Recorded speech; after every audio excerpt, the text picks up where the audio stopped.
All right, good evening, everyone. I'd like to call to order this session of the Tacoma Park City Council. The clerk, please Recording in progress. call the roll.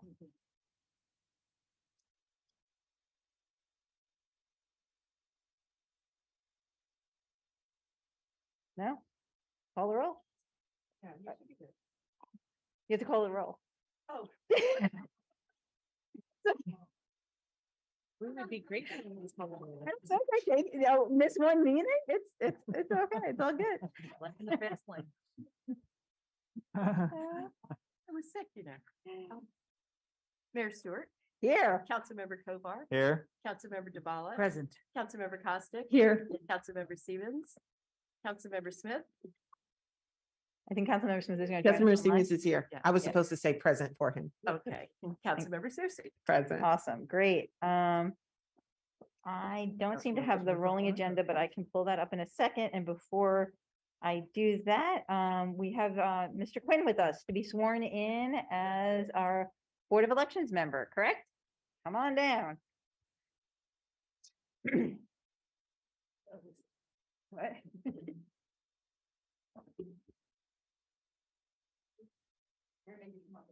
All right. Raise your right hand and repeat after me. I, John Quinn, do swear that I will support the Constitution of the United States and that I will be faithful and bear true allegiance to the state of Maryland and support the Constitution and laws thereof, and that I will, to the best of my skill and judgment, diligently and faithfully, without partiality or prejudice, execute the office of Board of Elections member for the city of Tacoma Park in the state of Maryland, according to the Constitution and laws of the state and the charter and the code of the city of Tacoma Park. Thank you very much, Mr. Chair. And I give you the simple text of it.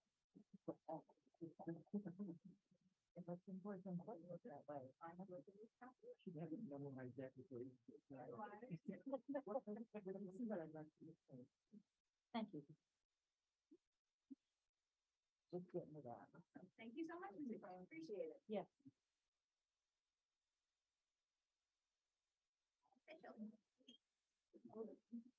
Okay.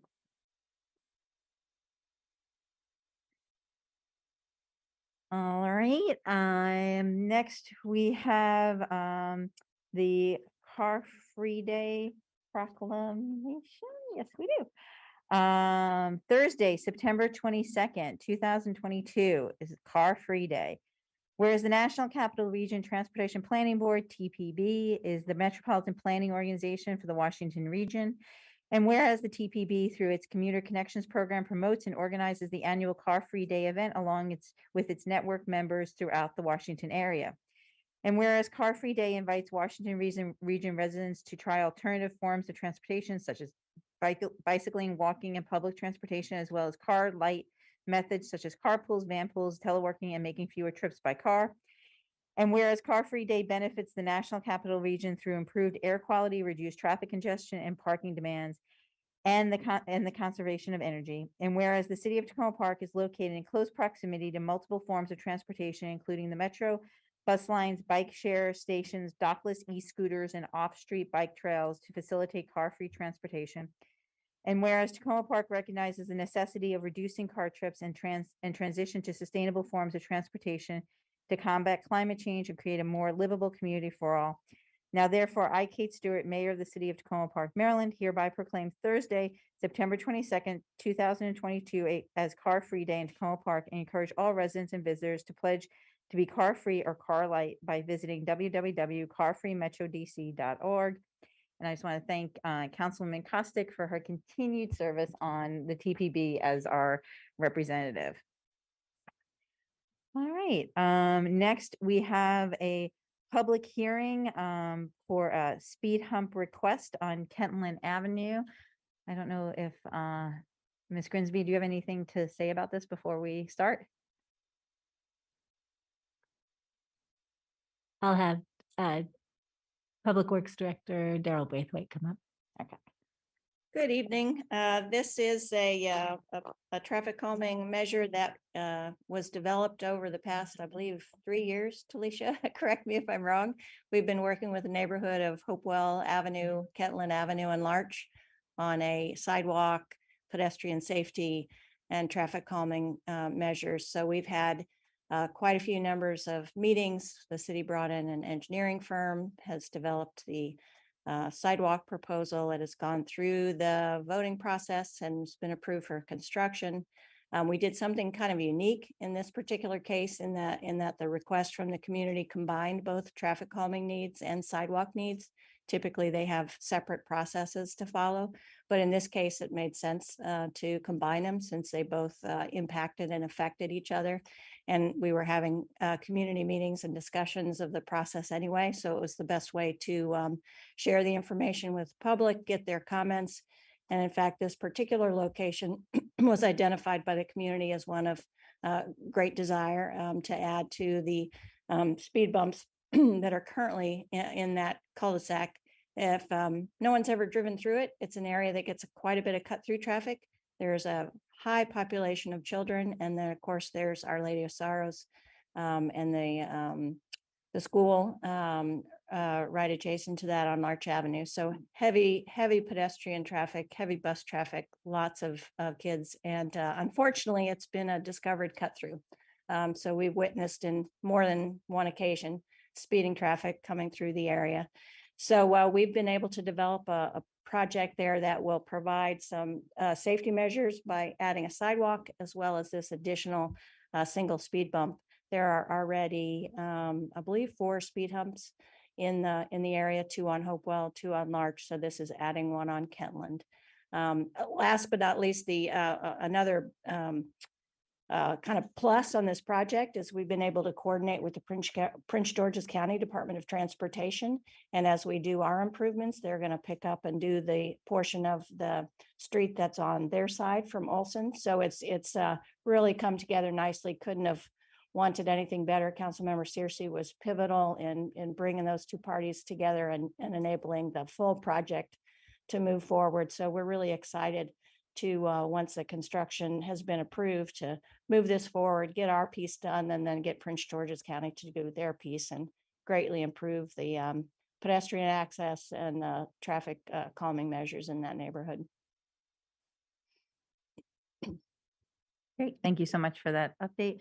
Do we have any public comments this evening for the public hearing on that? Okay, seeing none, but thank you for the update, Ms. Braithwaite. It'll make the work session quicker. I pulled up the rolling agenda so I can let you know that next week on September 28th, our proclamation that evening is for Hispanic Heritage Month. Our voting session is a resolution appointing a new poet laureate in the city. A second reading ordinance regarding the November 8th, 2022 city elections. First reading ordinance authorizing installation of a speed hump on Kentland Avenue. Our work sessions next week include some charter amendments, some cleanups to the charter, an ethics ordinance amendments, an update on the ARPA, the American Rescue Plan Act spending, and a library project update. We are not meeting on Wednesday, October 5th, as Yom Kippur begins on sunset on October 4th. Monday night, or Monday is Indigenous Peoples Day, but remember the city offices are open. And then our next meeting is Wednesday, October 12th. Public hearing on the charter amendments, a proclamation recognizing Indigenous Peoples Day. And then our voting session that night is the first reading voting on the charter amendment resolutions, first reading ordinance amending the ethics ordinance, second reading ordinance authorizing installation of a speed hump on Kentland. And our work session is a review of the public space management plan and draft resolution. And then the 2 other meetings we have in October are October 19th and 26th, and tentatively we'll have a meeting on November 2nd if we need it to finish up some business, but then we have the city elections. So that's our upcoming meetings. Now we'll move on to public comments. We'll first take public comments on voting items here in the auditorium. We have First, our second reading ordinance amending the annual budget in order to provide wage adjustment compensation to employees. Does anyone have any public comments on that? Next, we have our first reading ordinance regarding the November 8th, 2022 city elections. Finally, we have a resolution of providing for appointments to the youth council. Any public comments on that? Okay, and I think the one person who signed up for public comments online is general public comments, is that correct?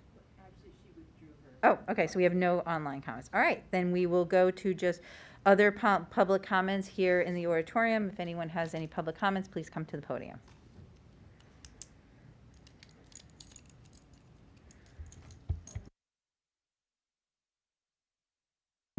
As designated by the United Nations, so greetings on this auspicious day. My name's Mary Jane Michui, Ward 2. I started Parents of Special Needs Adults in 2015 under the auspices of the now deceased, unfortunately, Dr. Wolfgang Mergner. Now that he was like a mover and shaker in the city, and I'm a nobody pretty much. And since he died, unfortunately, interest in our group has just gone away. And I think I'm really sad that you treat people like us. We are a minority. We are a minority within our racial groups and ethnic groups. My son is not accepted by black people and white people, and not just because he's biracial, it's because of his autism. He was never allowed to play basketball, not even 5 minutes when he was in grade school. He went to a primarily black school. The white people never wanted to speak with him. He never had a white friend. It's like they were all mostly upper middle class, and he works as a doorman now at the Hyatt Hotel, and he has an irregular work schedule. It's horrible. He doesn't know from day to day what hours or days he has to be at work. And he told me, I try to get him to apply for a better job. He says, no, that's the way people like me have to put up with. That's the way it is. And it's sad. I guess it's the truth, but it's sad, and I have a lot of anger over this because I see him suffering and other people like him suffering. And it's not fair. And anyways, thank you very much. Thank you, Ms. Michui. Any other public comments in the auditorium this evening? Are you guys going? Nobody else is. No, you're up then, Ron. Hi, good evening. Thanks for having us here. I'm Chris Beck. I'm the chairman this year of the Emergency Preparedness Committee. And you know Ron, the emergency manager, so we just thought we'd do a quick tag team to give you an update. A lot of turnover this year. I was a member last year along with 3 other citizen members, and then including a couple other folks that are like Ron and designee Tom Horn from the fire department. But we have 6 other new members this year, so we're getting our feet under us. We're transitioning from virtual to hybrid, back to virtual, so on. But a quick overview of things that we wanted to bring to your attention. We determined that that stormwater is probably the major external environmental threat to Tacoma, and we're interested in coordinating with you and coordinating with Daryl on what we're doing, and we just have a plan now to further that conversation. We probably agree that the second major threat is still COVID, so it's good to see everyone in this. Hopefully just taking this off so you can understand what I'm saying isn't too much of a violation. Other things, we've focused a lot on citizen preparedness activities, so you'll find a packet of materials that we've created, and so there's some emergency preparedness recommendations, a checklist. We've been able to do that both in Spanish and English, and the very last page is a sort of topic list of a fridge magnet that we're making, and Donna Wright from the city has done a a thing that looks a lot nicer than this, but I couldn't get it to print. So this is the topic list, but these are basically citizen outreach efforts that we do, and we try to do those by spreading these around at local businesses, at apartments and so on, but also at festivals and things that we have. And I'll pause there for a minute and give Ron a chance. Some other training we want to do for the community is Stop the Bleed. We know there's a need for it. I've gotten 5 red bags with 5 kits that I've trained some staff on, and the library has one, and the rec center has one out on New Hampshire Avenue. I would like to get more staff trained here in the community building before I put out the one for the rec center. And I'm still working with Daryl to put one over at the Public Works, and then have one spare for as needed. So, but as far as the community, with the construction about to start, I'm waiting to see what kind of space is going to be available and parking for something in the evening. My backup plan is trying to reach out to the Adventist University or Montgomery College, since I have contacts at both places, and maybe get a room from them for the evening. The county's been gracious enough to share some of their county flood monitors with Ian Chamberlain and myself. We have some that we can access that are on Sligo Creek Parkway at Schuler, Houston, and down at New Hampshire Avenue. Of course, the one at New Hampshire Avenue is broken and offline, but the other 2 do monitor the height, the temperature, the barometric pressure. They have a camera attached to it, and they're preset for various levels to send out emails to those that are in the system, as well as Montgomery County, Ian and I, other jurisdictions that have them in their areas, as well as park and planning. So we've done some outreach through the community newsletter. Claudine does that, as well as a Sunday topic. I do a lot of the Wednesday shows during the COVID season, and with us coming back here in the building, other departments have been able to get in there and save me from having to do 30 minutes with Ian and myself. Training, I talked about the staff training. We also did some first aid, CPR, AED. And, you know, during the police community academy, I do some training on the emergency preparedness as well as the active shooter. So I'll let Tris go where we're going to. So just a couple other items that things are up in the air with the construction here, so we're kind of waiting to determine whether we can have have on-site meetings. Right now, we're going to switch back to virtual while the project is ongoing, but we'd appreciate any guidance from you on that. We plan to update those flyers that you see to include additional languages. So again, we'd appreciate your input on those for better impact, and we look forward to reviewing and providing our recommendations and listening to yours on the council's work and research on stormwater, as well as with the city manager's office. Also the county hazard mitigation plan and the county's emergency operations plan, which is due for updating on a 5-year cycle. So those are the kind of things we're looking forward to do in the future. Any questions for us? Great. Well, thank you so much. Just don't forget, one place for possible meetings is at the fire station, the room they have in the downstairs. And the rec center on New Hampshire Avenue are both 2 places to think about. Just Thank you. They're not easily accessible for the hybrid type where half of our committee still wants to do Zoom, so. Oh, the fire station one, is it?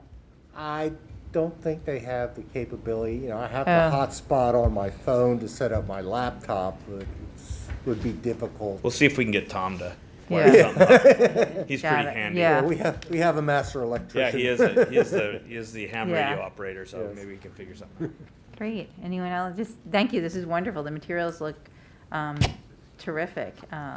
And not to add anything, but just for your consideration on the magnet, whether or not to add the new 988 number. So people start to, for suicide, just so people start getting used to seeing the 988 number. Yeah, I'll add that to the list Yeah. for Donna and Gerald. They're working on making it a lot prettier. Yeah. and certain things stand out. But there's still a lot of education we have to provide on that, so, Yep. yeah. Thank you, that's a good suggestion. One other thing, quick thing, just on the either or the magnets and the flyers, we were also thinking, if possible, we could do a QR code for the city website, because it's a long URL. Yeah. Yes. Councilmember Siemens has a question. Thank you. No, I just wanted to thank you for the presentation tonight, but also for the active work you've been doing on the committee. It's something that we all need to be more aware of, and I appreciate your trying to raise the awareness in the community. I would suggest two things. You might check with Montgomery Housing Partnership, since they own several of the apartment buildings, large apartment buildings here in the neighborhood. And maybe they have a building with some, with a community room that you might be able to borrow for an evening. And then as far as languages, here along Maple Avenue, Amharic is certainly the primary second language. So Okay. I encourage you to do that. If you have trouble finding someone to help you with the translation, I don't know, maybe you know Amharic. Well, we have the city, My Amharic is terrible. yeah. Okay. We have a good translating service that we use in the town. Excellent. Yeah. Yeah, Right. we're gonna coordinate with Donna. She seems to know Yeah. all those. Thank you. Great, Thank you Councilman very DeBala? much. Wait, you're not done. Yeah, I wanted to add my thanks. This is great, and I wanted to note that I did see the committee at the folk festival at a table, so I love that you get out Yes. and spread your message with residents in all I sorts wasn't of able to make places. the folk festival being in Alaska at the time, but I will be at the street festival. Yeah, we'll be at the street festival all day as well, so. Great, That was the setup, so you could set that. great. Councilman Searcy. Sorry, I Thank you. was going to mention Amharic, and then you reminded me of the Folk Fest. And quick funny story, one of my neighbors, Maya is about 5 or 6, and she had your materials. And she came up to me, and she said, Miss Talisha, we need to have a neighborhood meeting about preparedness. So you are doing your job. All right, wow. Well, if she wants to arrange something and reach out to me, we'll be glad to come and do a meeting for them, even for any age. Excellent, excellent. Thank you so much. Might be a new member for the committee. Yeah, Yeah, it sounds like exactly. it. Sounds like it. Use a little youth. Yeah, I do want to give credit to all the other members that really brought a lot of energy this year and are doing things like getting out to those festivals and manning those things. And so I don't want to hog all the credit. It's a team effort. well, thank you. Thank you Thank for you being all. here tonight. Thank you. Thank you. All right, any other public comments this evening? All right, seeing none, we'll now move to our voting session. The first item is the second reading ordinance amending the annual. Oh, I'm sorry.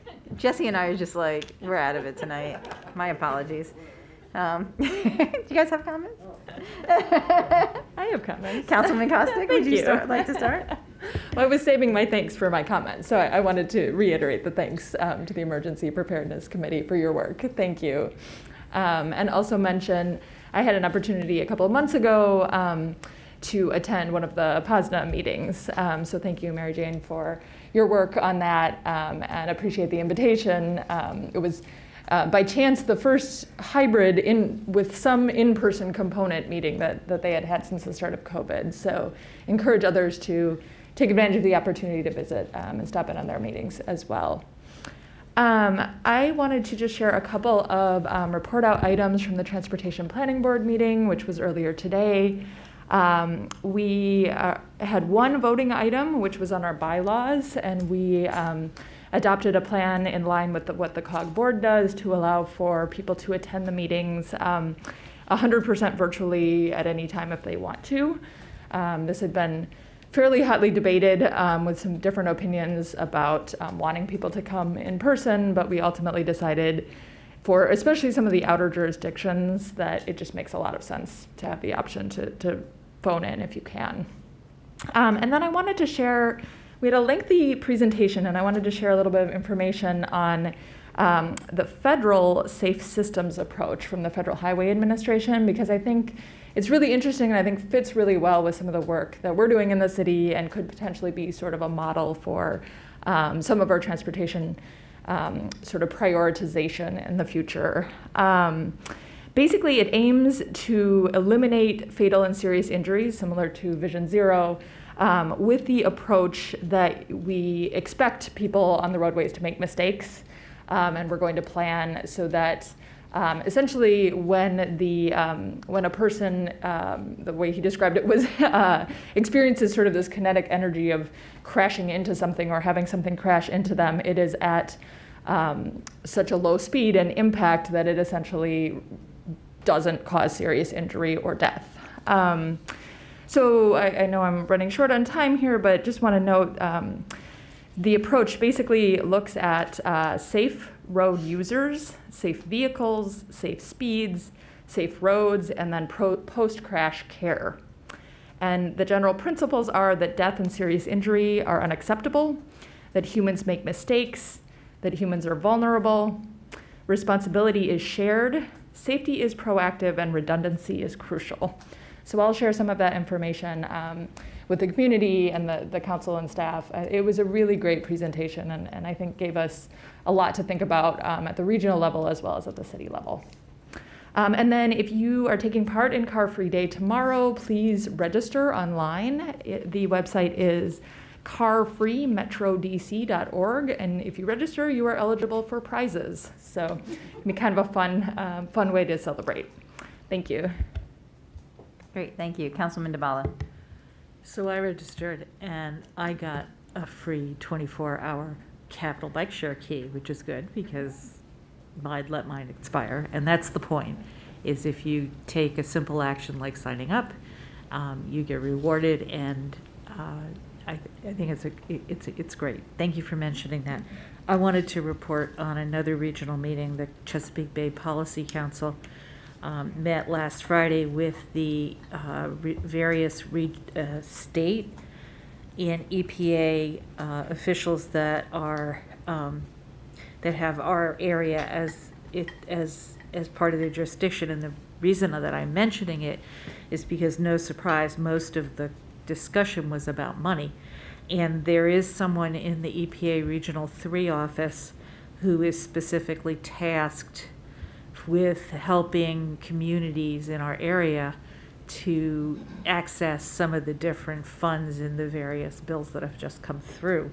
And I got her name and her number, and I'll be talking with our Director of Public Works about how to reach out to her, just to make sure we haven't missed anything. There was a lot going on this weekend. I'll just mention one that maybe others won't have mentioned. The Friends of Sligo Creek, many of us in the community are members, celebrated their 20th anniversary with a great picnic and a big fair and music and kids stuff. It was great.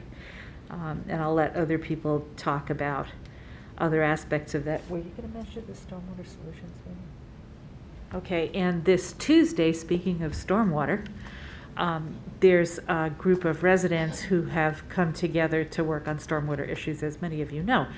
And they are having an online program this Tuesday evening, I think it's at 7, on follow-up to the one they had a couple months ago, looking at potential solutions from other communities for how to deal with that very thorny problem of the private as well as the public space in terms of not just the quality but the volume of stormwater that we have to deal with. So thank you to the EPC for bringing that up, and hope to see you all online Tuesday. Thank you very much. Great, thank you. Councilman Searcy. Great, thank you all so much. First, I want to thank Mary Jane Benchui for coming out again. You are a mover and a shaker, so we value your advocacy, so thank you so much for all that you do.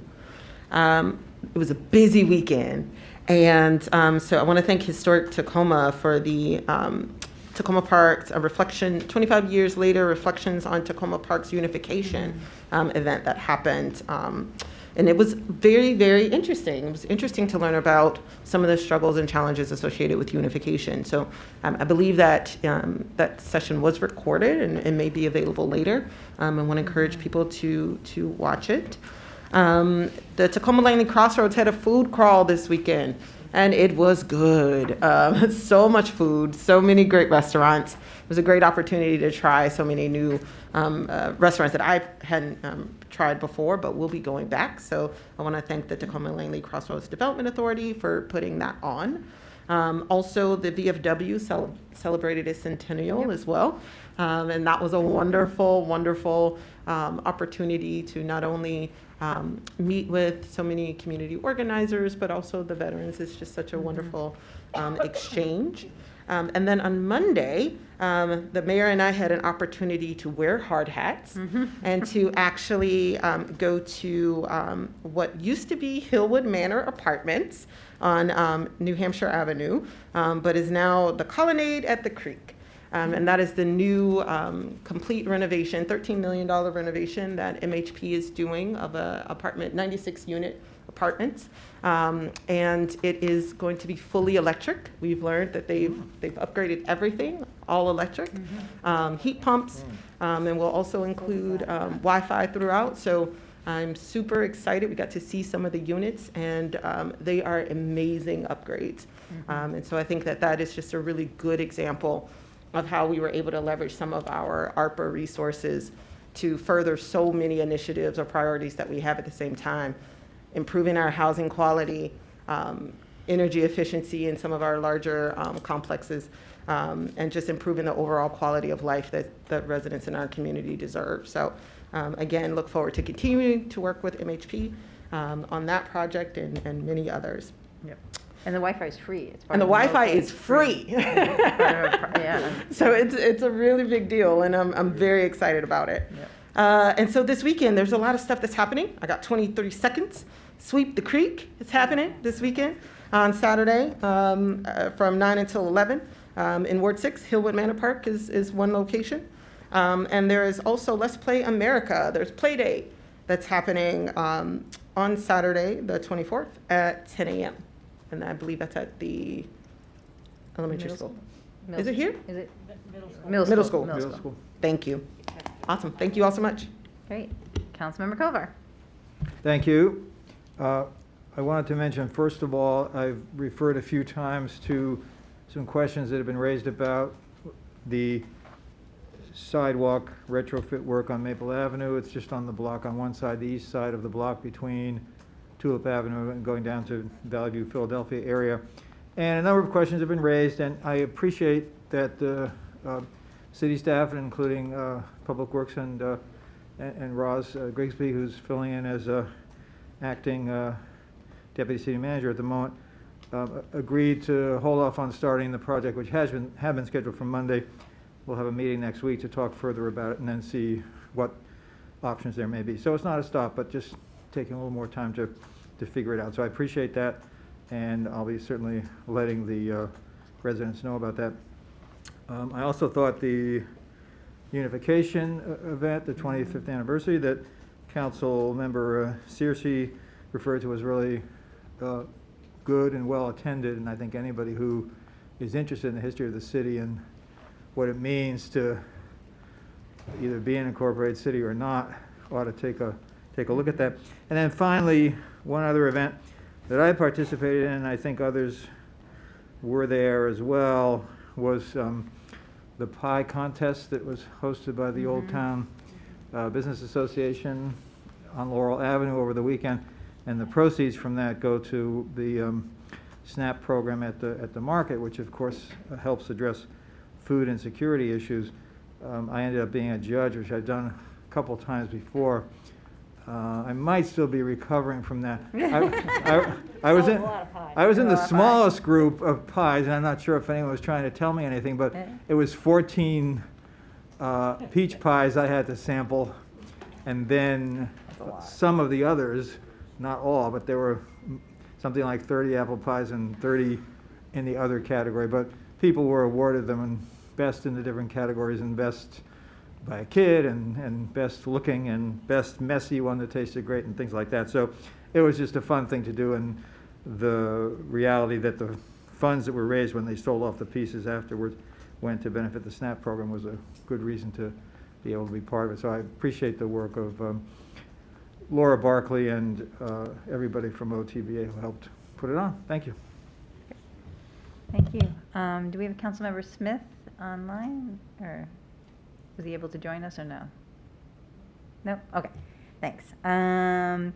So ditto to everything Councilwoman Searcy said. We spent, oh, you missed one. Sunday evening, we spent the evening together as well at the Washington Adventist.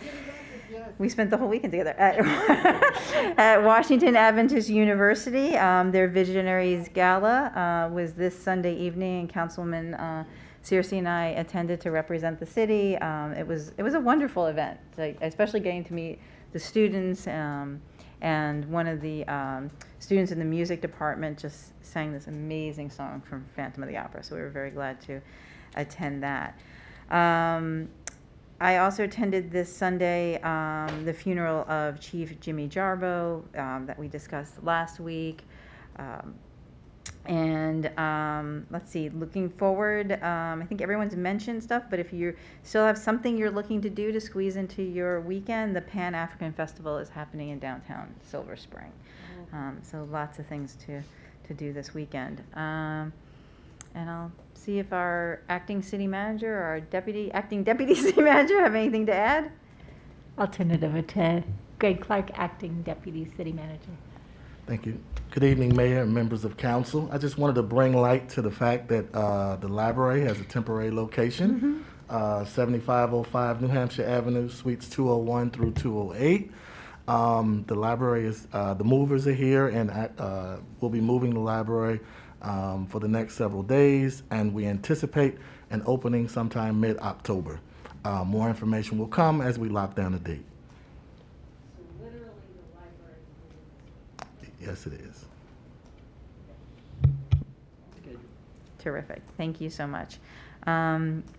Ms. Carpenter, can you send Ann Seacott the... Okay, great. We'll take care of that. All right. Now I think we're on to our voting session. Never mind, she just got it. Yeah. Councilor Smith did not get the Zoom link for some reason. Okay. So again, if you can just hold off for just a minute. Sure, I sure, sure. will get it now. Yep.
People at home are like, what is it? We're just watching the council answer their emails.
All right, we're all set. Oh, now it's loud.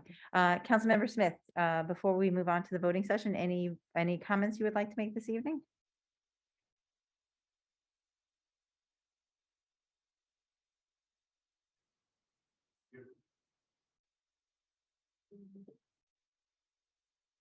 I don't think he's speaking. Councilmember Smith, can you hear us? Yes, now I can hear you. Okay, great. We just finished with council comments. Before going into our voting session, would you like to say anything this evening? Yes, thank you. First, I'd like to thank the organizers of the Crossroads Restaurant Crawl. Had an opportunity to drop by. It was a great event. Also, would like to thank the VFW for sending out an invitation for their anniversary. It's great to see the men and women who have served our country. Appreciated the time that they took with me and told me all their old stories. Something like being back home with my father. There was something else that I wanted to mention, but because I yes, the last thing I wanted to say is this afternoon had the opportunity to go to Speaker Pelosi's press conference on the IRA, the Inflation Reduction Act. It was fantastic. Really appreciate the invitation. I think this bill will do a lot for our community and people around the country. Thank you. Thank you, Councilmember Smith. Okay, with that, we will now move to our voting session. The first item is a second reading ordinance amending the annual budget in order to provide wage adjustment compensation to city employees. There's no changes since the first reading. Will someone like to move the ordinance? Councilman Sears moved, Councilmember Siemens second. Since this is a second reading ordinance, we need to call the vote. Councilmember Kovar, Aye? Councilmember Duvall, Yes. Councilmember Costick, Yes. Councilmember Siemens, Aye. Councilmember Smith, Yes. Councilmember Searcy, Aye. Mayor Stewart. Yes. The next is the first reading ordinance regarding the November 8th, 2022 city elections. We had a work session on this last week. I don't believe there's any changes from the work session. So would someone like to move the ordinance? Councilman Duvall moved. Do I have a second? Councilwoman Costick, any questions or conversation? Seeing, yes, Councilman Duvall. I have just one thing I would like the city clerk to repeat from last week, which is how people register to vote, both with the city and with the county. So if a resident wants to register for both the city and the county and the general election, can they do it by contacting you? If they want to register to vote? To vote for both Yes, elections? so if anyone who registers with the state can vote in city elections, and they can drop a form off here. Okay. Or they can do it online. Okay, great, thank you. That's it. Just wanted to get the registration stuff out there. Okay, terrific. All right, seeing no other hands or anything, this is a first reading, so all those in favor, please say aye. Aye? Any opposed? Any abstaining? All right. Next, we have a resolution providing for appointments to our youth council, and I believe we have some of the youth council with us this evening. Is that correct, or did we lose them? We did. Let's see if we still do, and we can bring them up.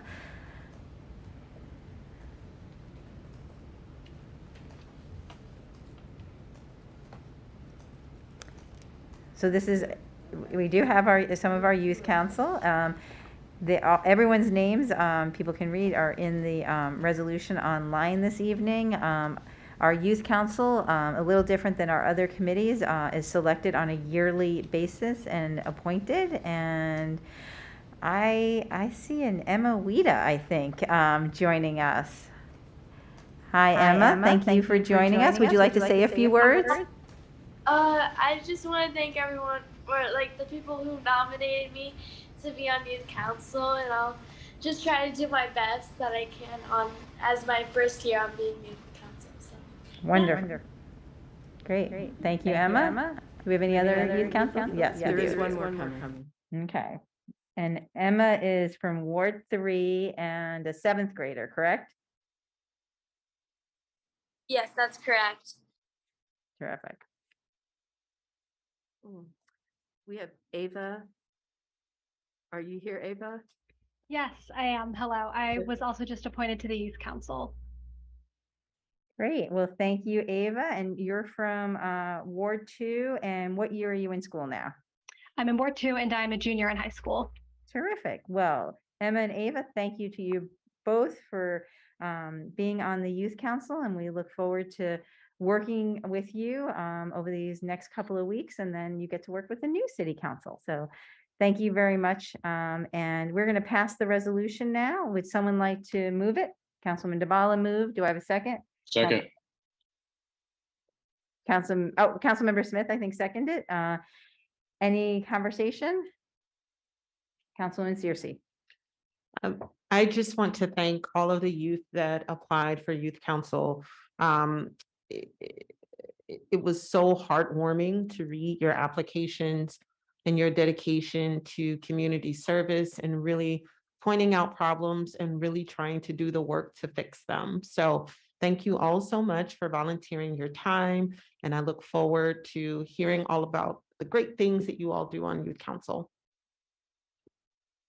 Councilman Dabala. Yes, thank you to everyone who applied. I learned a lot from reading the applications about what's on the minds of people in our community.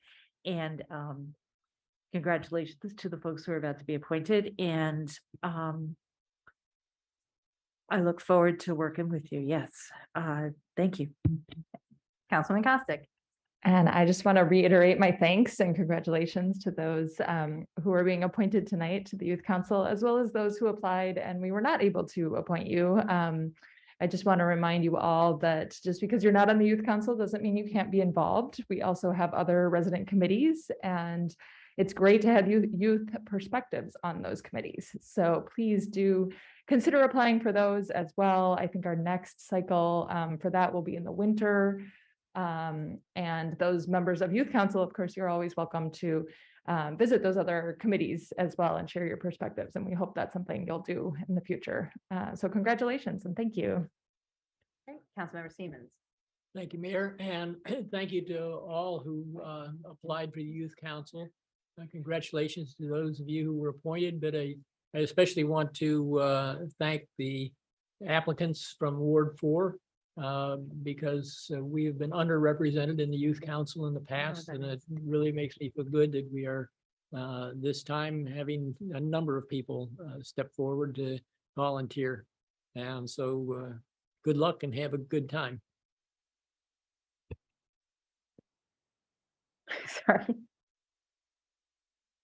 I can't read that. Councilman. Right, sorry, I neglected to mention that there is an opening right now for the Police Advisory Board, I believe, for the Youth Council. It reminded me when Councilmember Costick brought up that there were other committees out there. Great. Councilman Smith. I would like to join my colleagues and thank you, the young people that joined us today, and those that are at home. Really appreciate you guys stepping up and agreeing to be on the Youth Council. This is just the beginning of your civic engagement. I hope you enjoy it. Would love to see you young people run for council or another office in the future. Local government is really critical, and we couldn't do it without each and every one of you. So thank you very much.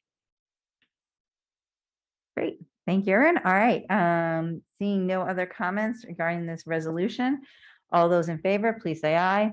Aye. Any opposed? Any abstaining? All right. Ava and Emma, you are a part of the Youth Council now.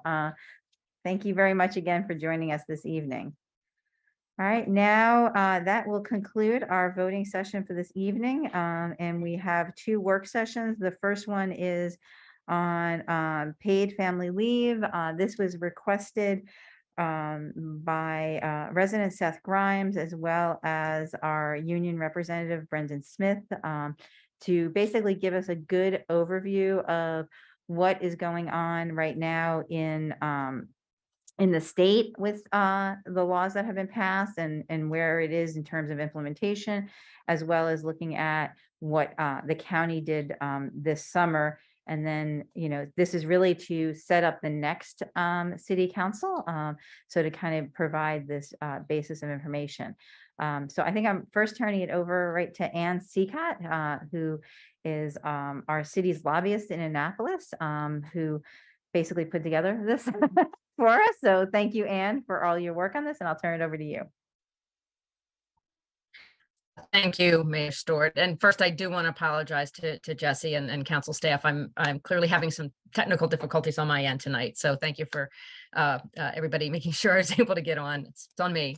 I'm very happy to introduce two guests tonight who will explain the new state paid family and medical leave law called the Time to Care Act, and the new Montgomery County Family Leave Law, and how both of those interact. So first, explaining the state law will be Regan Vaughn. Regan is the Director of Advocacy at Catholic Charities of Baltimore. And then we'll hear from Christine Wellens. She is the Senior Legislative Attorney for the Montgomery County Council. So Regan, go ahead and take it away. Great, thank you for having me here. And I am going to try to share my screen. Sorry about that. Here we go. So the Time to Care Act was SB 275 and was passed during this most recent General Assembly. The advocacy was led by the Time to Care Coalition, of which Catholic Charities of Baltimore is a member. And the coalition was made up of various groups from throughout the state. And our hope for this coalition is that we will continue through the implementation phase to make sure that as the state implements this law, workers are kept at the center and that we have good regulations and policies as it's developed. So for the basics of what the law does, it, as mentioned, creates the Family and Medical Leave Insurance Program, otherwise known as FAMLY, and that provides workers with partial wage replacement when they need to take time to care for themselves or for a family member. This isn't a new concept. California's law goes back 20 years, and it was first raised in Maryland in 2016 when a bill was put forward and it was turned into a task force. And that task force started its work in June of 2016 and then issued its report in December of 2017 and set the parameters for what a program could look like in Maryland. And then each year from 2019 to this year, the Time to Care Act was introduced based on the recommendations of that task force. We did have the General Assembly pass it in March of this year. The governor unfortunately did veto the bill, and so the General Assembly spent that last weekend of session overriding the veto so that it did become law on April 9th of this year. We have a very aggressive implementation timeline in the bill. This fall was really set aside for some additional studies focusing on the capacity of the Department of Labor and what the exact funding amounts would be to get the program moving with the parameters that were passed within the bill. And so between October and December, we do expect those reports to come out of the Department of Labor and the Department of Legislative Services. And then the Department of Labor is tasked with promulgating regulations beginning this winter with a hope that by June, we have the bulk of the program in regs with those regs under development. And then contributions will begin collection of the contributions October 1st of 2023. And the hope is the program will be fully seeded so that benefits can be issued as soon as January 1 of 2025.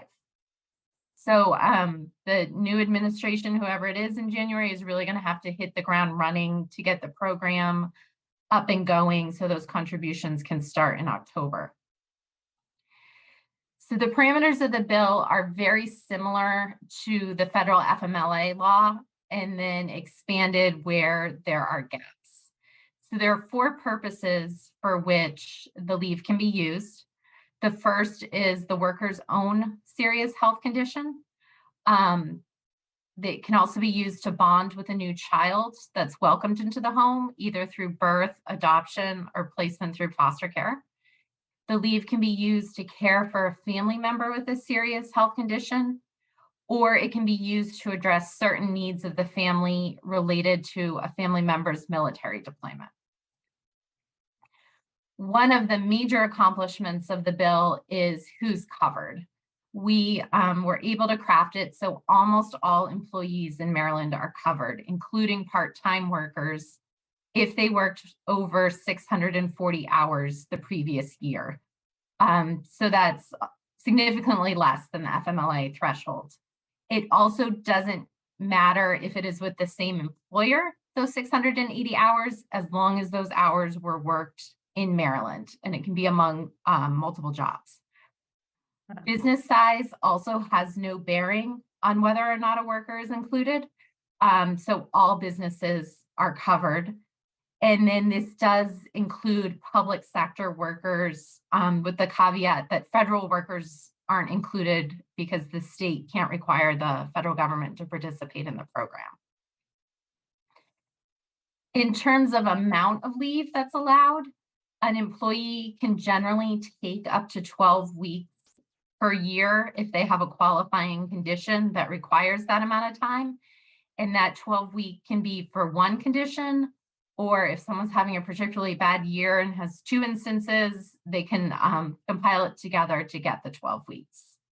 There is additional time available if someone has their own serious health condition and is welcoming a new child into their home. And in that case, where both those conditions are met, an individual can receive the wage replacement for up to 24 weeks. Another area where it deviates from FMLA is the definition of a family. We chose to go with the Healthy Working Families definition, which is the definition that's used in Maryland's sick leave law, to try to be consistent within Maryland. And so it includes a child, and that can be an adult child, your child, a parent, spouse, grandparent, grandchild, or sibling. But within those definitions, it does allow for step-parents, stepchildren, step-grandchildren, and then also your parents-in-law, your mother and father-in-law are also included as someone who qualifies as a family member.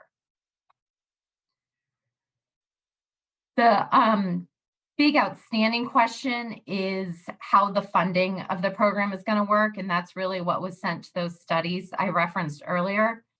We know that employees and employers are going to pay into the fund, and they'll each pay at least 25% of the contribution rate. The legislation says that the contribution will be between 25 and 75, split between employees and employers. And the contribution amount also needs to be set by the Department of Labor this fall. We expect it to be between 0.4% and 1.1% of wages. That's what the other states that have passed this have set theirs out. And we'll see when the recommendations come out. They've been asked to do actuarial studies to figure out what rate we need to start off. And then it is important to note that employers with fewer than 15 employees are exempt from making contributions. Their employees are still covered, but as a nod to the difficulties small micro businesses have, they were exempt from contributing to the fund. The program is mandatory. Everyone must participate unless they receive an exemption. And the only way an employer can receive an exemption is that if they offer a private plan that meets or exceeds the state program. And so we do expect insurance products to come on the market that will meet or exceed the state program, but employers will have to apply for that exemption, and the Department of Labor will have to examine and make those determinations. There is one small category of individuals who have the ability to opt into the program or opt out, and those are self-employed individuals. However, if they do decide they need to avail themselves of the program and decide to opt in, they have to commit to contribute to the program for 3 years to make up for some of the funding that they pulled down. And then another key factor of the bill is that we included job protection while an employee is availing themselves of this leave. There is a very small exception if an employer meets a number of qualifications that it would cause them substantial and grievous economic injury to restore the employee to their position.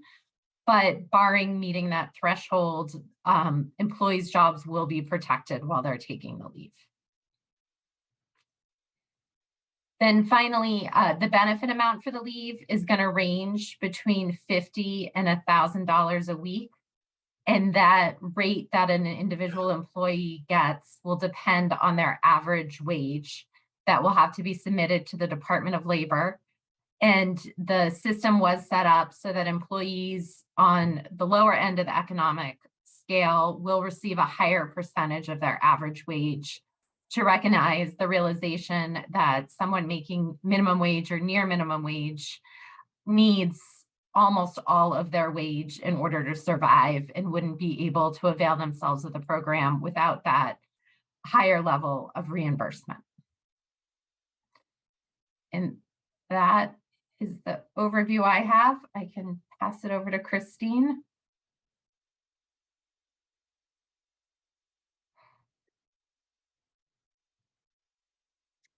Hi, good evening.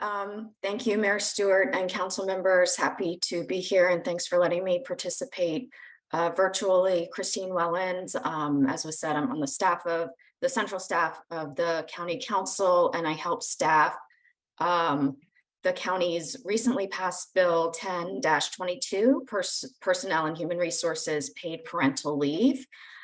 So this bill really focuses on one of the multiple reasons that Regan mentioned that you could avail yourselves of the state program. This bill is really focused on the parental leave as opposed to other types of FAMLI leave that one might be entitled to. This bill was introduced. It was spearheaded by Councilmember Friedson, but it was a group effort. It was co-sponsored by all of their council members. It was introduced on June 14th. Then we had a public hearing on July 12th. And then Councilmember Navarro and Council President Albornoz co-chaired an in-depth work session on it. And the bill was enacted on July 26th, 2022. Signed by the county executive on August 8th. And then the effective date, or I'll say kind of the first effective date, as I'll try to explain in a little bit more depth, is November 7th, 2022.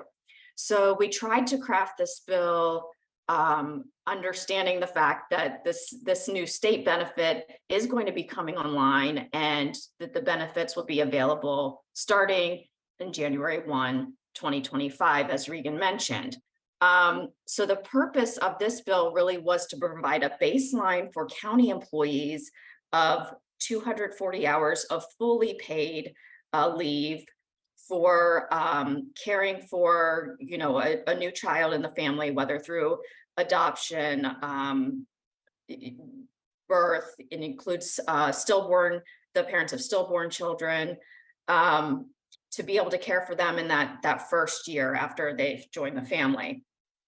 And as I mentioned, since we're dealing with dovetailing with the state law, there are a lot of moving parts. So really the bill will establish two different paid parental leave systems. So one pre-state law and then one post-state law. So and I'm gonna try to share with you my screen so I can show you a chart that breaks some of this out, hopefully.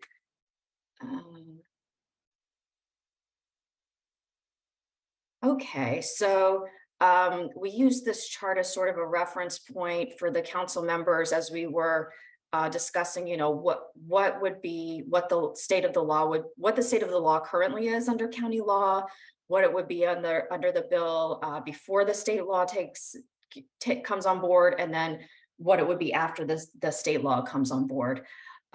So prior to the benefits being available under the state law, the county bill will require the county to provide up to 240 paid hours of parental leave, has to be used within a 12-month period to care for a newborn, newly adopted child, newly placed foster child. And we clarify that it applies to the parents of stillborn children. The parental leave will run concurrently with federal FMLA leave, but it would not count against any other types of employee leave, such as sick or annual leave. And an employee, it was also clarified in our bill that the employee does not need to exhaust any other type of leave before utilizing the parental leave.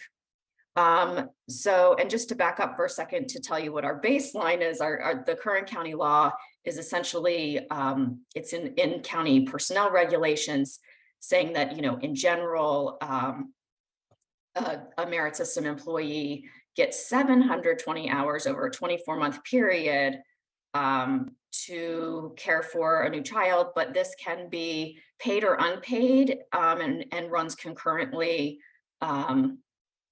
with other leave. So the thinking was, well, we want a baseline of at least 240 hours of fully paid leave that's not counting against other types of leave.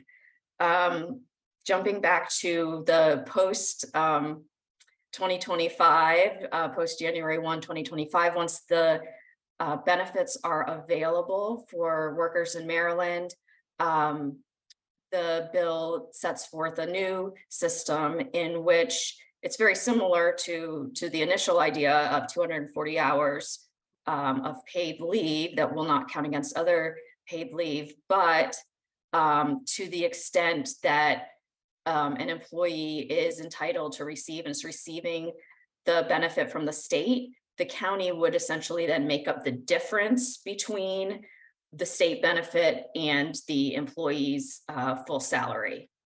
And we also built into there, given that the state law is being rolled out, we're awaiting regulations, and it might be the case that the county wants to apply for that exemption that Regan mentioned, where if you're providing something, you're providing a private plan that's at least as generous as the state plan, you might opt out of the state plan. We wanted to provide that level of flexibility. And so we did add a provision saying, essentially, as long as we're providing something that's at least as generous, that has that baseline of 240 fully paid hours, and if we apply to the state, the Secretary of Labor, accepts this, then we wouldn't be paying the difference between the benefit and the salary. We'd just be, paying the full salary. So I wanted to mention just a couple other things I thought might be of interest to you. We had supportive public testimony, and in terms of our impact statements, as you may know, our Office of Management and Budget does a fiscal impact statement, and then we have our Office of Legislative Oversight does an economic impact statement and a racial equity and social justice impact statement. The fiscal impact statement, I believe, was about, they were estimating this would cost the county approximately $1 million annually. The economic impact statement anticipated a slight positive impact upon economic conditions in the county. The racial equity and social justice impact statement was very interesting, and they felt that they had sort of a lack of data to really know the effects that the bill would have upon racial equity. And they noted that due to systemic wage inequities, white employees disproportionately would be receiving higher pay for leave than BIPOC employees. And they also did note that paid leave in general is considered a best practice nationally for improving racial equity outcomes, and that it's superior to unpaid leave in that regard. Given the racial equity impact statement, there was a big discussion about that at the council's committee work session, and they did adopt an amendment requiring further study on that issue. They adopted an uncodified section 3 of the bill that states that by January 1, 2024, the Office of Legislative Oversight must provide to the council data regarding county employees' parental leave usage by race, ethnicity, occupational class, and wages, to a racial equity and social justice assessment of the implementation of the act, and 3, any recommendations to improve the racial equity and social justice impacts of the act based upon its implementation. So there is built in some kind of intermediate study. And also, as I mentioned, there could be some variations on how it plays out depending upon how the state regulations go and what the county decides in terms of whether they want to opt in or opt out, which is obviously subject to approval by the state Department of Labor. Thank you very much, and certainly happy to attempt to answer any questions. I will say it's been a little bit confusing. Great, thank you, both Regan and Christine. I don't know, have we received the PowerPoints and the chart yet from, would that be possible to get those from both of you? They were excellent. I think it would be. We'll make sure you have them. Great, thank you so much. Turning now to my colleagues to see if there are any questions. Councilman Dabala, are you going? Yeah. The hand is sneaking I know. over. Yeah, thank you very much. That's very interesting. And clearly the next question, which is not for you and not for tonight, but for all of us, is what does the city have now? How does this affect the city? What are the options for the city moving forward? And I'm making it in 3-point list here because I'm going to propose that we, if we all agree here up on the council, that we formally ask the city staff to prepare that for probably the next council. Yeah, for the next council, so that we can move forward with what we need to do. I don't think there's a question in there. I think there's a proposal. Okay. Thank you. Councilman Searcy? Thank you both so much for your presentation.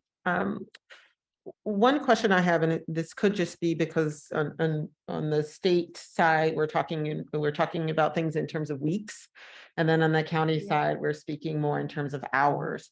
So there was aspects of the state bill where there was an additional 12 weeks for, and it seemed as if there was a combination of that extra time for to care after the birth of a child, but definitely correct me if I'm wrong. There was another piece that could be used for those hours as well.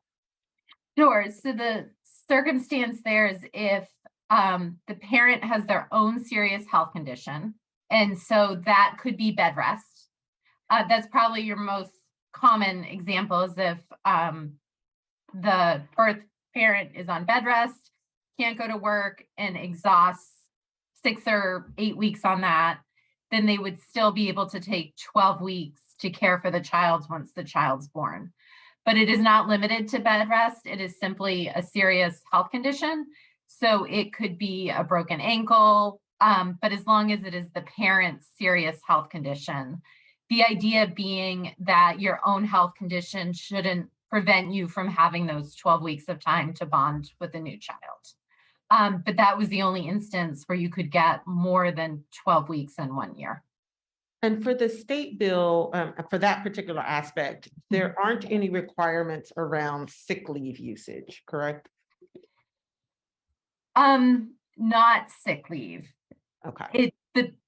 I'm sorry, I didn't get into this. The state bill does have a requirement that an employee exhaust all of their non-mandated, state mandated leave before using this program. So your 5 days of mandated Healthy Working Families Act leave, you would not have to exhaust first. But if your employer offers leave, you would have to exhaust that before you could avail yourself of the state program. We, frankly, as advocates, that was not our language. We're still trying to work through that piece and how it's going to play out for different populations. But as the bill stands right now, there is a requirement that you exhaust all leave that is not required under the law before using the program. Okay. And then in terms of exemptions, because it does seem like there's multiple kind of approaches that people can use to take advantage of the program. So when a community such as ours, making this up, decides to come up with an approach that may be similar, but not exactly the same in terms of the categories, how are those decisions being made? Or are you still working those details out in terms of how communities can submit their private plans, which may be kind of different, don't align 100%, but they feel may be more generous than the state plan? And how long are you all anticipating those exemptions and the decisions around exemptions taking? So the bill itself does not have a lot of guidance on the exemptions. And so it is going to be left to regulations from the Department of Labor. Through our early conversations with the State Department of Labor, they realized this is one of the first things that has to get done. So that October 1, businesses know if they have to start contributing or not. We're, I guess, a year and a week and a half away from those contributions coming in. So I don't have the parameters for you right now, but I do believe those will be some of the first regulations that come out of the Department of Labor. I don't think we'll see them before January, but those will be the first ones we'll see. And so in terms of the county, it seemed, and definitely correct me if I'm wrong, so the 240 additional hours, or that for people who are caring for or after the birth of a child, is that in addition to, I believe I saw in your chart, there was 720 hours that were kind of allotted, and then there was, so is this on top of other types of leave hours that are available in terms of those family medical leave pieces? I was just trying to figure out whether or not. Yes, I mean, that's a fantastic question. I'll tell you, because I believe we have a provision on it.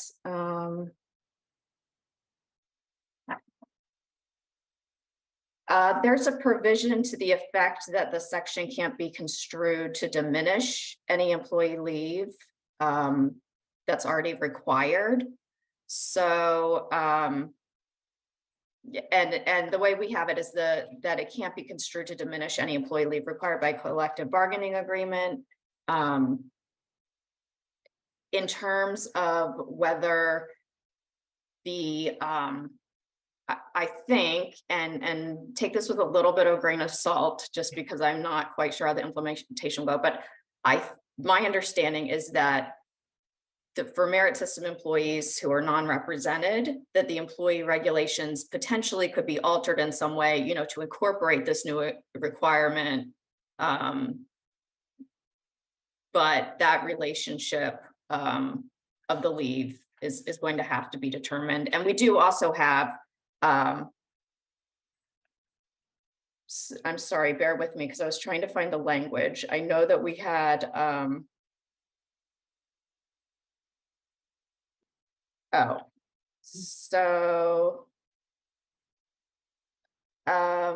we do have explicitly in the bill that, you know, except for the FMLA leave, which would run concurrently, the parental leave taken under this section, this act, must not count against any other type of leave of the employee. So at this point, my understanding is that it would be additional, but I do think, you know, as regulations are altered, or as, you know, collective bargaining occurs, that some of that could be subject to subject to change. Okay. I can tell you that the 240 paid is in the law as that is like the minimum. Okay. Thank you so much. No, I appreciate you all because I know that this is a bit of a moving target as people are trying to figure out how to make all of these pieces fit together. And so this is really helpful. It's really helpful to hear how aspects of the collective bargaining also has to be considered because that's something that is negotiated regularly. So trying to figure out how to make sure that you're balancing when those new negotiations happen and those agreements are reached to make sure that you're still in compliance with the state law. And if you have an exemption, and I guess this is something we're going to see in the regs, how you may need to update and provide the state with additional information as those bargaining agreements kind of are finalized and kind of what that may mean.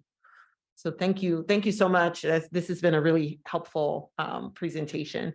And I definitely agree with Councilmember Dabala.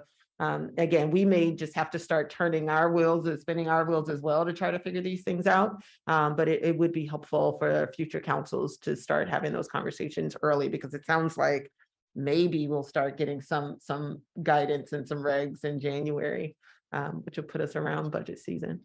Thank you. Great. Councilman Costick? Thank you. This is really exciting. And I think it's really important to provide these types of supports. And your presentations were incredibly helpful. So I have two kind of clarifying questions and then just two sort of more existential thoughts. One was, I think maybe I missed it in the state plan. Is there an amount of time that's required for the employee to have worked with that employer? Or is it just that they have to have worked a certain amount of time period in Maryland? It is just a certain amount of time period in Maryland. Okay. It is a portable benefit that moves with you as you change jobs. Okay, thank you. And I think I saw for the county, it was 6 months with the county, is that right? That's correct. And I think that's, you're raising an excellent point. This is very beneficial for me as well, because, once part 2 of our bill takes effect in 2025, obviously we'll need to account for that fact that it's 6 months working in the state as opposed to the 6 months for the county. So we'll have to figure out exactly how that works. I'll be just completely honest, like the other attorneys and I who were kind of looking at the state law were honestly a little bit unclear of whether this was, the working in the state, if the requirement was working in the state or working for a specific employer. But, given that this is an insurance program, certainly the Regan's interpretation, certainly makes sense. And I think she would know better than I what the intent was.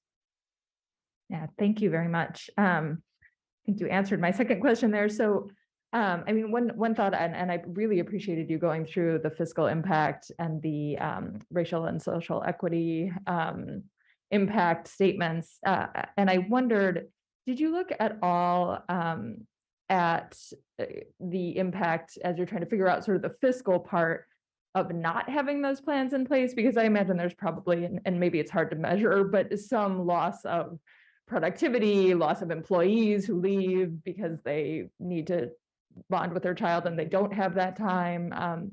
Just some of that kind of loss that maybe is harder to measure, but wouldn't show up in sort of the strict analysis of what it costs to implement the program.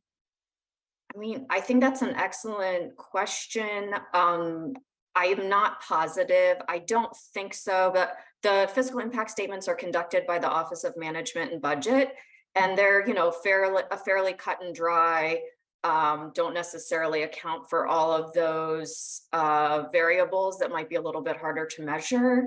But I'm not 100% sure whether they did or didn't. They did or didn't consider it. But, I think it is a really excellent point. And obviously some of those things are really tough to measure, such as employee morale. Yeah, thank you. And then the last thing, which I don't think directly relates to the actual implementation of the programs and the policies, but is more, I think, of a cultural aspect within the organizations, is I've seen some research that shows that women are much more likely to take family leave, and that men even if they have it provided, may not take it if it's sort of culturally, it feels like they wouldn't get a promotion and it would be looked down upon. And that can then sort of perpetuate the wage gap between men and women. So I don't know if that's something that you have any insight into or any thoughts on, but I think it's something to just be aware of as we look at this and as other employers look at this as well. I'll just jump on that from personal experience. My husband worked at an organization that had paid parental leave. And when we had our oldest, very few dads were using it or using the full leave. And by the time he left 5 years later, a couple people in senior positions had used the leave and used the full leave. And it dramatically changed the culture of the organization.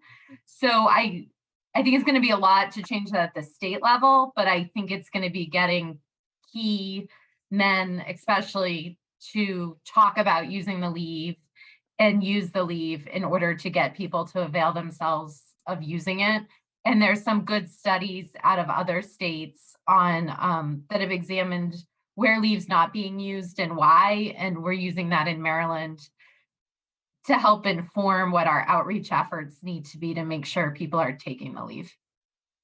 That's great. Thank you. And thank you for all the information. Great. Councilmember Kovar. Thank you. Thank you for the presentation. I just have one technical question. Who will decide, or how will it be decided what constitutes a serious health condition? In other words, is that already known? Is that something that will be established in the regs? Will that be something that will have to be worked out in each case? What's the feeling about that?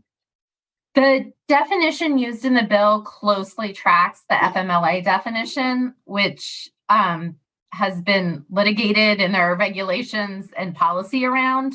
Okay. So while Maryland will have its own take on it, we feel pretty confident that there's enough coming out of the federal guidance to give employers, employees in the state the ability to judge whether something meets the criteria or not. And I don't have the definition in front of me. I'm trying to pull it up, but it is very close to the FMLA definition. Great. Okay, thank you. Appreciate it.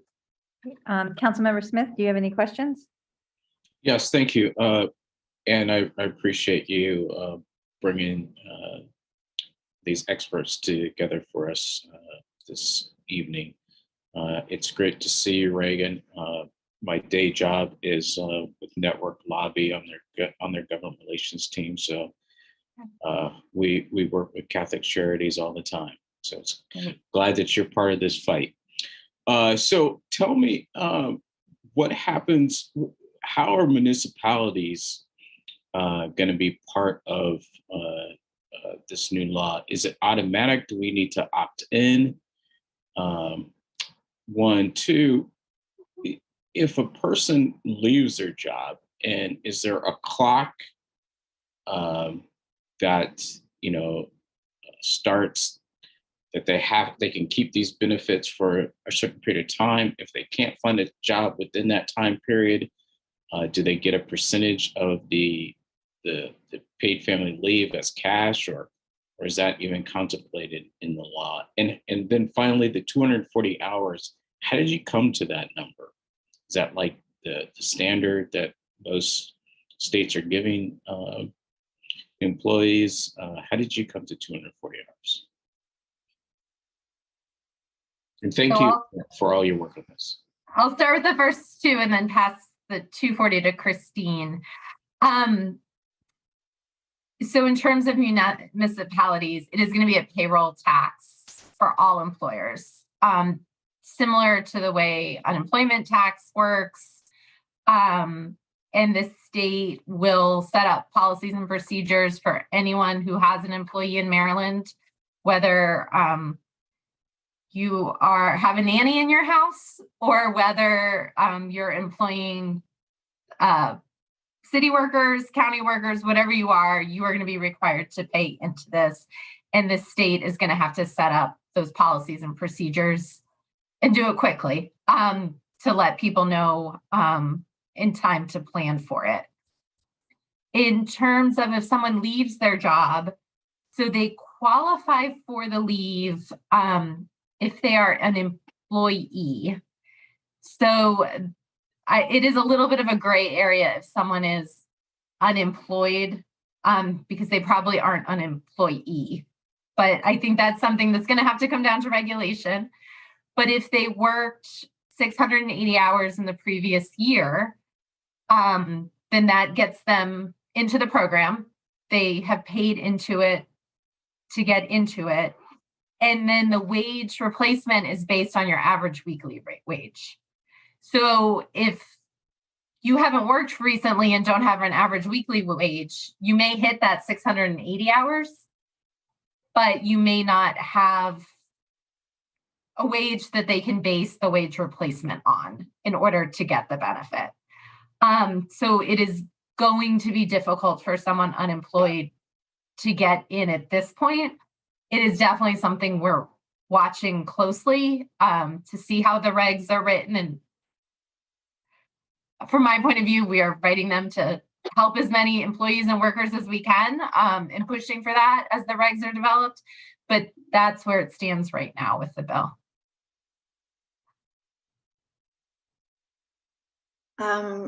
Regarding your question, Councilmember, about the 240 hours, I don't think I can give you a complete response just because I'm not sure. You know, it was obviously a policy decision of the 9 council members.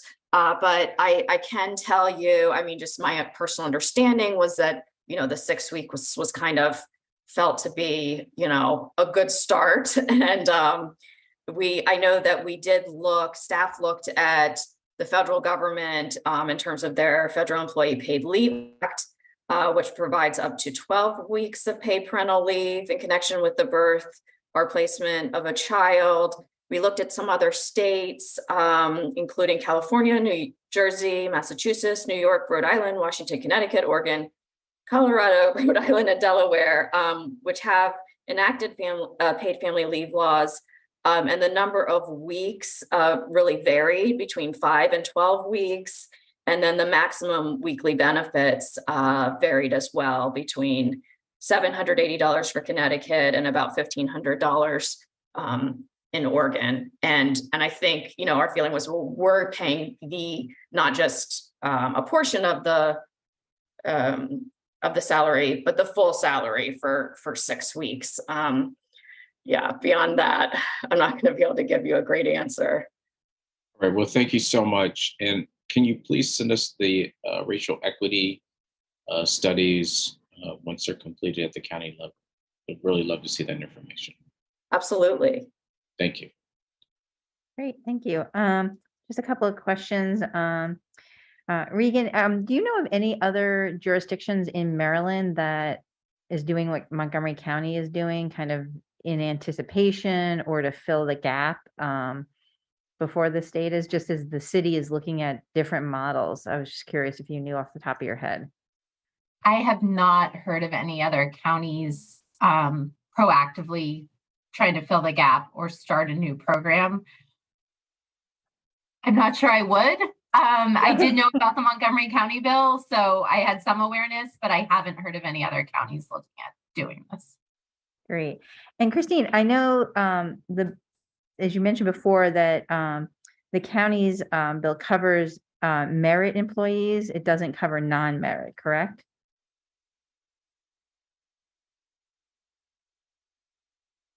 How did we?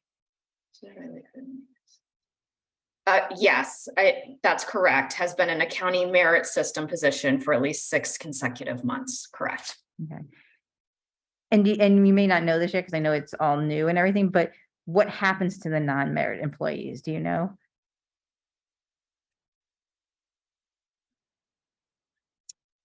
It's a great question. I don't know. Okay.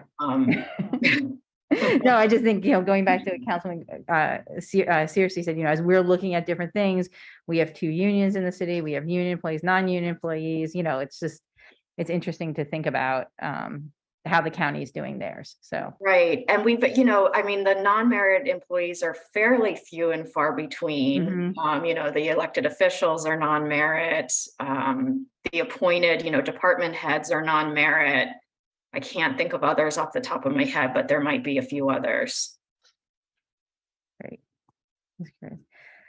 Terrific. Well, I'm not seeing any other questions. This was really very helpful to kind of just get a level setting on what is happening in the county, and then also what is sort of, making its way through at the state level. I think we've had 3 or 4 council members agree that we would like to ask the city staff to look at, as Councilman DeBala said, what do we have right now in the city, and then what are some options so that can be presented to the new city council, hopefully early in their term in January, so that they are able to consider it for the fiscal impact of it for the upcoming year's budget. So I think thank you so much again. Thank you, Anne, for helping us pull this together, and we appreciate you coming this evening. Thank you very much. Thank you all. Good night. Good night. All right, I think we're gonna call up Ms. Braithwaite again. Sorry, I realized I should have swapped these because we didn't have any questions before. I don't think we're gonna have any questions now. All right. All right, so take 2 on the Kentland Avenue speed hump request. Has anything changed in the last 2 hours? No, Not okay. that I know of. I don't know if anybody has any questions. Any questions or anything? Councilwoman Searcy? I just want to say thank you for being here tonight, and your continued work with the residents that are impacted by the speed hump, but also the sidewalk project. And so the council moving forward basically would mean that the speed hump would be incorporated as part of the sidewalk and traffic calming work that's already in place and has been budgeted for and recently was voted by residents to move forward, correct? Yeah, we would, ideally, it'll be the same contractor doing both speed hump as well as sidewalk work. And so it would make sense to have them mobilize and do it all at one time. Great. Terrific. All right. Thank you very much. We are now going to vote to convene in a closed session. We're going to go to discuss matters related to city manager's evaluation and salary. The meeting will be closed pursuant to Annotated Code of Maryland, General Provisions, Article 3-305B1, and we will not reconvene in open session. Do I have a motion to convene in closed session? Councilmember Kovar, do I have a second? Councilman Costick, any conversation or questions?